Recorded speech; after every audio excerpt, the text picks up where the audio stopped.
ሄሎ መጣው ስራው ጥቼ ነው ጠብቀኝ።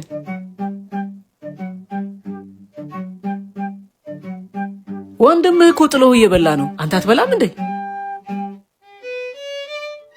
እሱ እኮ ልጅ ነው። አሃ አንቺ ትልቅ ሰው ነሽ። አይ እኔ ዘመድ ልጅ ነኝ።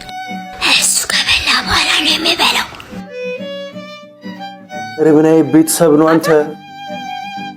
አቤት እና ጨርሷል። ምሳህን ብላ። ከጨረሰ ምኑን በላው? ይቅርታ ያገባሃል? አረ በፍጹም። እና ዝም ብላ የመጣበትን ሰርታ አትሄድም? እኔስ ምን ገረመኝ? ምን ትልቅ እንዳረገኝ ወይ ቅሌት።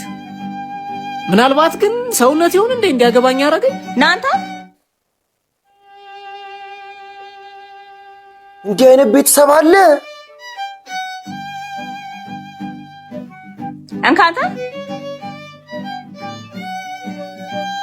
የሌላውን ዓለም አላውቅም። እኛ ሀገር ላይ ግን የዘመድ ልጅና የእንጀራ ልጅ ላይ የሚደርሰው የሞራልና የግፍ ማት ያስገርመኛል። ሰው እንዴት የበሰለ ምግብ ይነፍጋል? ለዛውም ለህፃን ልጅ። የእናትነት ትርጉሙ መስጠት፣ ማብላት ሆኖ ሳለ በተቃራኒው ደግሞ የሚነፍጉ ብዙ ሴቶች አሉ። በደግነት ውስጥ የሚገኘውን ሚሊየን መልካም ነገር መዘርዘር እንችላለን። በንፉግነት ውስጥ የሚገኘው ግን በበቀል የተሞላን ሌላ ንፉግን ሰው መፍጠር ብቻ ነው። ቪዲዮውን ሼር እያደረጋችሁ ለምን የዘመድና የእንጀራ ልጅ ላይ እንደዚህ እንደምንሆን ሐሳብ አስተያየታችሁን አስቀምጡ። አረ በስመ አብ! ኮሜንት ላይ ገብታችሁ እኛ ንፉግ አንሆንም ብላችሁ ጻፉ።